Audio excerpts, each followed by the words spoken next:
Doctor Diego Vigo, buenas noches, bienvenido, gracias por atendernos.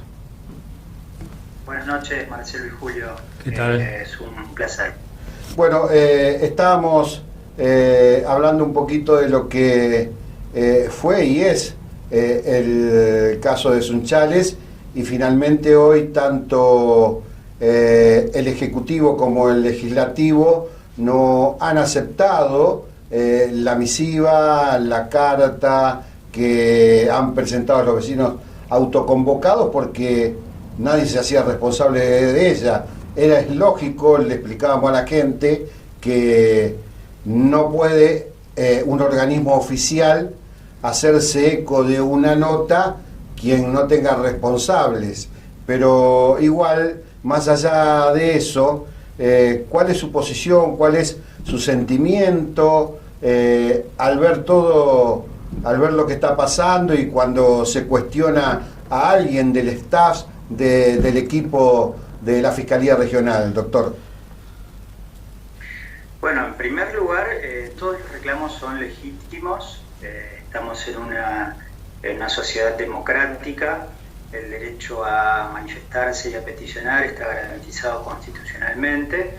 Sabemos que en algunas ocasiones los reclamos inorgánicos y que son producto de manifestaciones espontáneas u organizadas, que están en todo su derecho las personas de organizar una manifestación o peticionar, a veces corren por carriles o caminos en cierta forma desorganizada.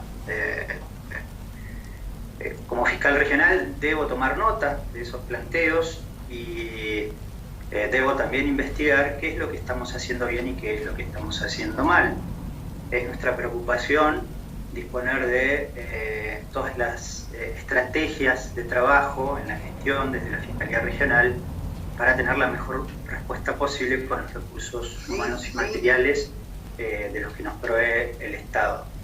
Ahora, es cierto lo que usted plantea, me ha llegado la información de que ese escrito no ha sido firmado por ninguna persona. Desconozco si es producto de que no se han puesto de acuerdo, si hubo desavenencias. De todas maneras, es una manifestación en las calles. Entiendo que nosotros debemos hacer nuestro análisis como funcionarios públicos que somos para establecer qué hay en esos reclamos. Parecería que es muy difícil explicarle a la gente, y a veces no todo está en lineal, porque si uno mira los discursos de asunción del gobernador de la provincia, el contador público nacional Omar Perotti, si mira los discursos o a veces las declaraciones del ministro Marcelo Saín, hablan fuertemente de la connivencia de la policía con el delito y con la droga también. Digo, y la gente de Sunchales hoy se encuentra en esta disyuntiva, como a los policías lo meten preso y los ladrones están sueltos. Mira la cosa muy lineal, pero deja de lado toda la otra que está planteando el gobierno provincial, que es la connivencia delictual que se da en este sentido. Bien, aborda varios tópicos, Marcelo, que están relacionados.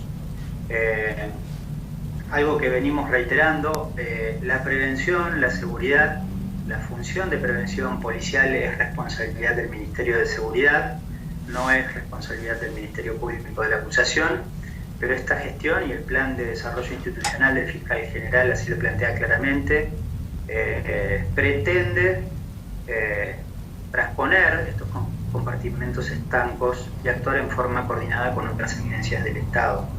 Cuando los vecinos se preocupan por la seguridad, están en todo su derecho y es nuestro deber realizar las investigaciones que sean pertinentes para establecer si cuantitativa y cualitativamente hay indicadores que nos indiquen que algo estamos haciendo mal.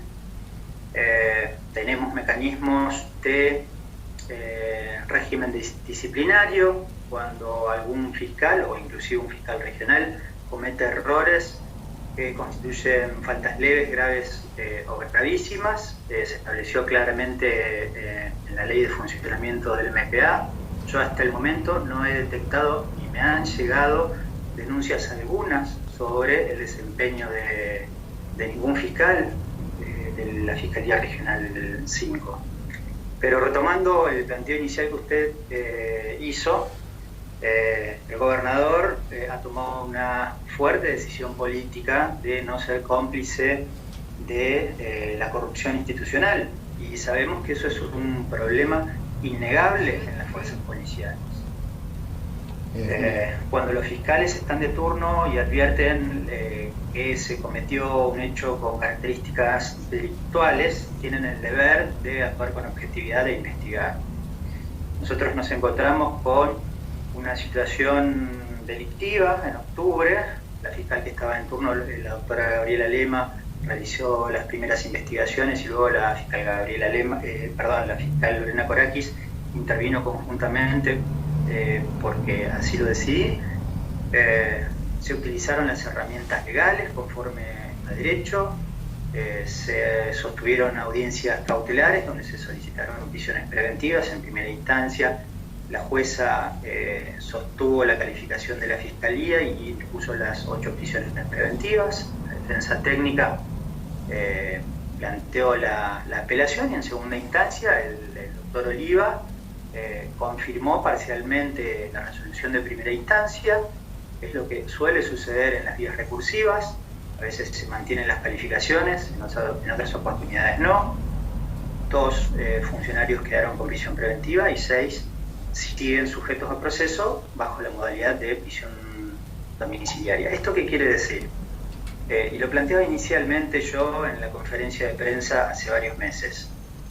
Soy el primer responsable por velar por el debido proceso, porque los fiscales no actúen en forma arbitraria, y entendemos que en este caso se actuó conforme a derecho. Con lo cual estamos avalados por las decisiones de primera y segunda instancia.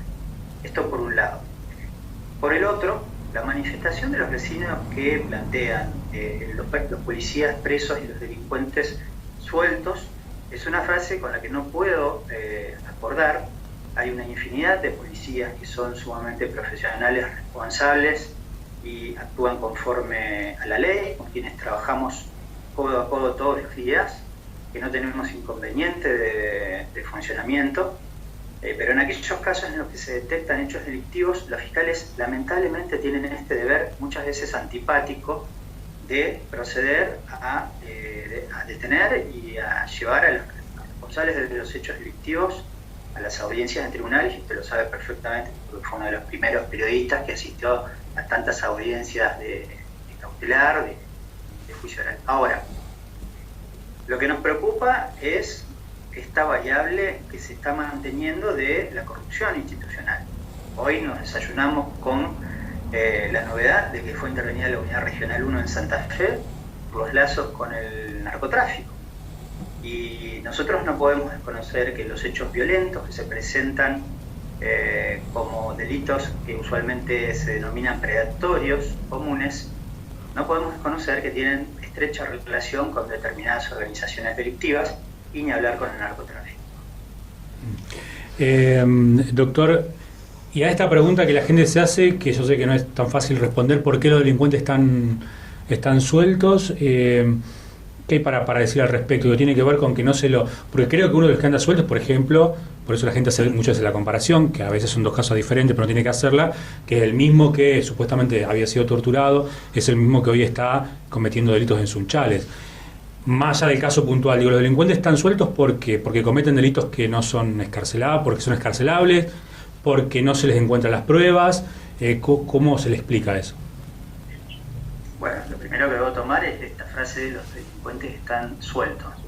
Hay personas imputadas de hechos delictivos. Ustedes saben que el legislador provincial, los senadores y diputados decidieron que la regla de investigación sea la libertad, y que para privar de libertad a una persona tiene que haber presupuestos de procedencia y fundamentos suficientes para que transcurra la investigación por una persona que no cursa una condena, sino que goza del beneficio del estado de inocencia hasta que una sentencia demuestre lo contrario, privado de libertad.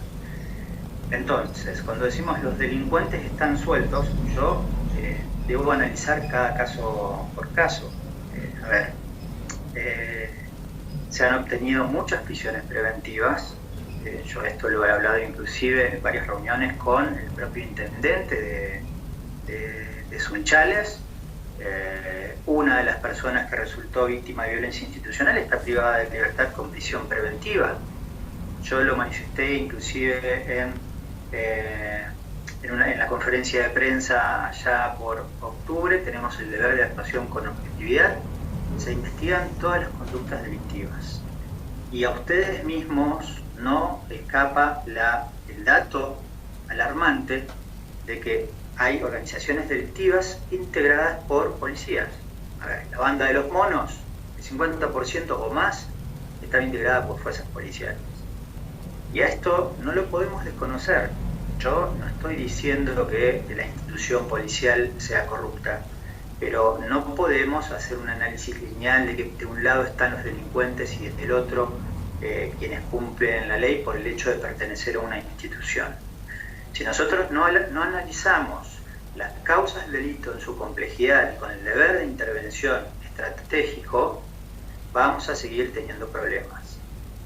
Digo, si hay personas en estado de libertad que alguien considera que debería estar preso y hay un fiscal que no actuó conforme a derecho, existen los mecanismos legales para hacer las presentaciones en la propia auditoría del Ministerio Público de la Acusación, en la Fiscalía Regional o en la propia legislatura, para hacer las denuncias pertinentes.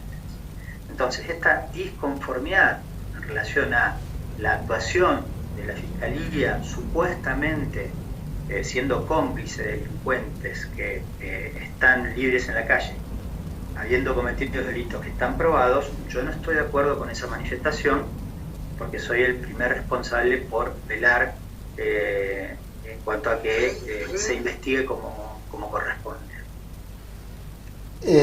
Me queda claro, y cualquiera que haya hecho la escuela primaria sabe que los tres poderes del Estado son el Ejecutivo, el Legislativo y el Judicial.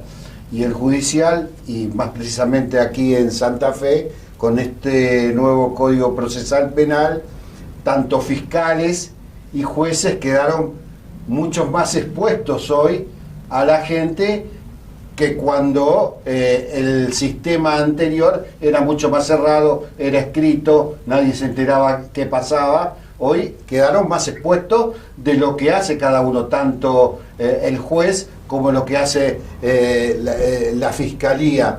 Pero entonces es cierto que por ahí en la población puede sentirse mal porque no puede entender ciertas cosas como las que estamos notando estos días de muchas presiones domiciliarias, con gente con homicidios agravados por el vínculo, abusadores, y que uno a veces no entiende por qué, porque tampoco la justicia, o hablo de los jueces, da información de por qué está. Nadie dice que tiene que decir Pedrito está por tal y tal cosa. Puede decir, bueno, tienen un caso justificado y que como hoy están expuestos, también tienen que tratar de no alarmar y llevar calma a la población y por lo menos dar una explicación de por qué están. Bueno, a ver, tanto el fiscal general como este fiscal regional han dispuesto instrucciones precisas para negarnos a las prisiones domiciliarias cuando se invoca meramente el hecho del riesgo de padecer COVID-19. Todas las audiencias de habeas corpus o de revisión de cautelar en la que la defensa pública en su mayoría hace un planteo para lograr esas prisiones domiciliarias, en todos los casos fue resistido por parte del Ministerio Público de la Acusación, y digo que en la gran mayoría de estos planteos los jueces no han hecho lugar a estas requisitorias. Ha circulado un porcentaje de 5 puntos en cuanto a la cantidad de prisiones domiciliarias obtenidas en estos habeas corpus. Le puedo asegurar que en la Fiscalía Regional 5 son muy pocos casos en los que los jueces accedieron al pedido del Servicio Público Provincial de la Defensa. Los fiscales se oponen cerradamente y lo que se invoca es el derecho de las víctimas. Está establecido legalmente el derecho de la víctima a ser oída, a que su opinión sea tenida en cuenta, y entendemos que no resulta procedente mandar a su casa a una persona condenada o con prisión preventiva por el hecho de que existe el riesgo del coronavirus sin que haya un contexto o una circunstancia especial del imputado o del condenado que justifique esa prisión domiciliaria. Con lo cual, ya claro la cuestión, el Ministerio Público de la Acusación está en forma cerrada en contra de las prisiones domiciliarias por la sola invocación del COVID-19. Y lo que debo agregar también es que el fiscal es el primer interesado en obtener prisión preventivas y que la investigación llegue a buen puerto. El tema es que ustedes bien saben, el sistema acusatorio ha elevado los estándares probatorios y cuando no se obtienen evidencias, el discurso no alcanza para obtener una condena. Hay una defensa que resiste la invocación de las evidencias y un tercero que decide, que es el juez. Yo le voy a dar rápidamente estadísticas.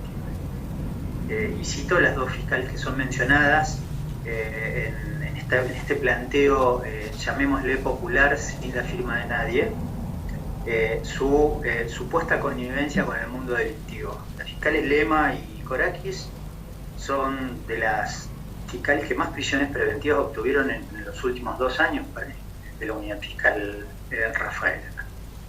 Entonces, yo voy a la estadística y me pregunto qué es lo que se está planteando, cuál es el reclamo. Creo que, en definitiva, hay un descontento en relación a la reiteración de hechos delictivos, a los niveles de inseguridad, y entiendo. ¿Y cree que a alguien le molesta estas prisiones preventivas? ¿Perdón? ¿Cree que a alguien le molesta estas prisiones preventivas? Tal vez molestan determinadas prisiones preventivas, pero nosotros no vamos a claudicar en nuestro objetivo institucional. Los delitos menores o más complejos deben ser investigados y con más razón aquellos delitos que causan una altísima dañosidad social y que generan un impacto negativo en la confianza hacia los servidores del sistema, como puede ser el servicio de justicia o de policía.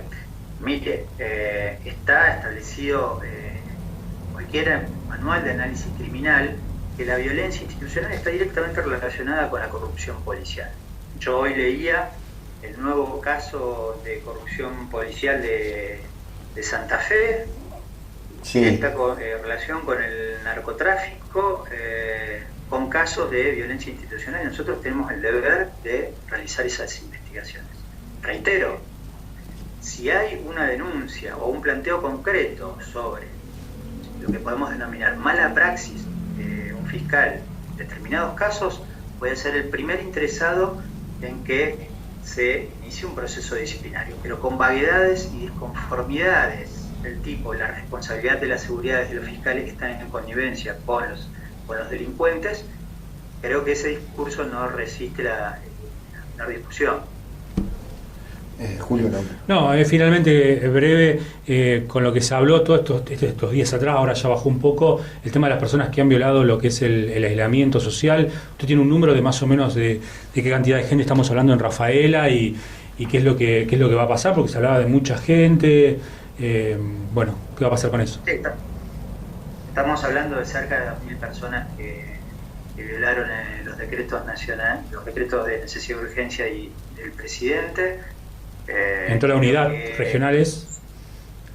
Fiscal, ¿no? Digamos. ¿En toda la unidad fiscal o en Rafaela solamente? En la región 5. La mayor cantidad de casos se dio en la unidad fiscal de Rafaela. Yo decía en otra entrevista, el sistema penal no es la solución, acá hay un problema y una necesidad de salud pública y el sistema penal debe acompañar en ese sentido. Las fuerzas policiales en la prevención han hecho un trabajo sumamente destacable. Hemos actuado en su momento de forma muy coordinada con quien fuera el jefe de la unidad regional, Hernán Ferrero, con las municipalidades, con el propio municipio de Rafaela, las las 24 horas coordinando con Protección Civil. Entendemos que institucionalmente hay que dar una respuesta y una de las posibilidades es que exista una reparación social de determinadas conductas. Vamos a analizar caso por caso. Ustedes dirán que no es lo mismo ser autor de una violación de la cuarentena que ser autor de violación de cuarentena en concurso con 5 robos, por ejemplo. Entonces, claro, la respuesta punitiva debe ser diferente según cada caso. Doctor, nos quedarían muchísimas preguntas por hacer, pero sabemos que tiene que ingresar a otra reunión, no queremos molestarlos más. Siempre que dialogamos es muy rico lo que vamos obteniendo, vamos aprendiendo nosotros también y de paso vamos analizando ciertas cuestiones, que quedaron muchas cosas para saber. Estábamos hablando de Sunchales, pero yo decía, en mi interior tampoco hay que perder de vista Frontera, ¿no? Otra localidad que hace mucho que está complicada. Sunchales recién empieza, estamos a tiempo de pararla, aquella hay que reencauzarla, estamos a tiempo de que no se dispare como se disparó Frontera. Sabemos que está haciendo las estadísticas para presentar algo nuevo, se sorprendió en algo, ¿todo bien? De última, cortito para despedirlo. Sí, mi preocupación es lograr que la Unidad Fiscal de Rafaela cuente con la oficina en la ciudad de Frontera. Estamos avanzando en ese sentido, se están cumpliendo los pasos administrativos. El fiscal general hizo lugar al planteo de este fiscal regional ya el año pasado. Yo he tenido varias reuniones con el senador Alcides Calvo, que demostró un compromiso importante para lograr este nuevo cargo en Frontera. Sucede que estamos condicionados por el presupuesto y por los recursos materiales con los que contamos. No tenemos los empleados que quisiéramos tener, no tenemos las oficinas que quisiéramos tener, no tenemos el recurso presupuestario que quisiéramos tener. No le voy a hablar de cifras porque son realmente alarmantes, pero sí entiendo desde un primer momento que en cada informe de gestión he manifestado que Frontera es una de las prioridades, que es alarmante el nivel de violencia que hay en Frontera y cómo se detectan día a día casos de violencia relacionadas con el crimen organizado y con el narcotráfico. La solución al problema de la inseguridad no es un fiscal en cada ciudad. Sí sabemos que la presencia territorial acerca el MPA a las víctimas. También tengo entendido que inclusive el propio senador Calvo plantea la necesidad de un fiscal en Sunchales. Todo lo que sea recursos para el MPA y para dar mejor respuesta a la investigación de hechos delictivos.